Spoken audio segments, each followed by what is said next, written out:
আসসালামু আলাইকুম রহমতুল্লাহ। সরকারি প্রাথমিক স্কুলগুলোতে শিক্ষার্থীর সংখ্যা আশঙ্কাজনক হারে কমছে। সেটা কেন কমছে এই বিষয়ে অনেকেরই অনেক মতামত রয়েছে। আজকে কক্সবাজার জেলা প্রাথমিক শিক্ষা কর্মকর্তা শাহিন স্যারের একটা লেখা চোখে পড়লো, যেটা আসলে ব্যাপকভাবে ভাইরাল। আমি জানি না আপনিও ইতোমধ্যে দেখেছেন কিনা।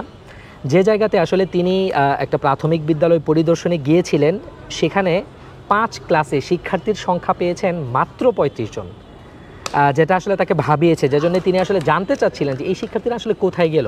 এবং সেই স্কুল থেকে যে আনসারটা আসে আমরা সবাই জানি, সাধারণত সব প্রতিষ্ঠানে এটা দেখছি যে মাদ্রাসায় চলে গিয়েছে, পাশের মাদ্রাসায় চলে গিয়েছে। পরবর্তীতে তিনি সেটা যাচাই করার জন্যে এবং সেখানে আসলে কেন যাচ্ছে তার শিক্ষার্থীরা সেটা যাচাই করার জন্যে সেই মাদ্রাসাতে যান এবং আনুষঙ্গিক আরও অনেকগুলো মাদ্রাসা তিনি আসলে ভিজিট করেন। পরবর্তীতে তার যে অভিজ্ঞতাগুলো ছিল সেগুলো যদি একজন মানুষ মানে অনুধাবন করতে পারে বা বুঝতে পারে, তাহলে আসলে তারাও চাইবে যে প্রাথমিক শিক্ষার বর্তমান যে অবস্থা সেটার পরিবর্তন হোক এবং এখানে একজন ধর্মীয় শিক্ষক নিয়োগ হোক। পরবর্তীতে তিনি আরও কী দেখলেন সেই বিষয়গুলোর বর্ণনা তিনি এখানে দিয়েছেন।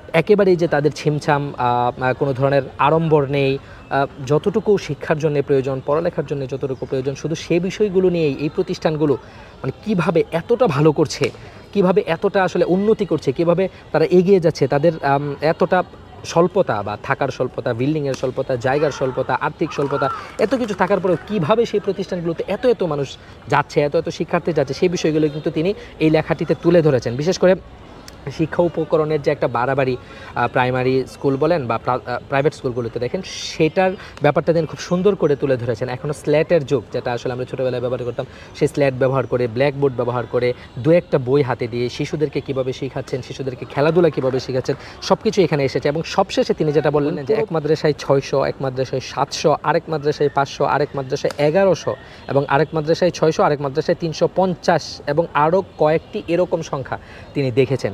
তো এই যে এত এত শিক্ষার্থী, তিনি বেশ কিছু মাদ্রাসার ছবিও দিয়েছেন, এখানে ছবিগুলো আছে।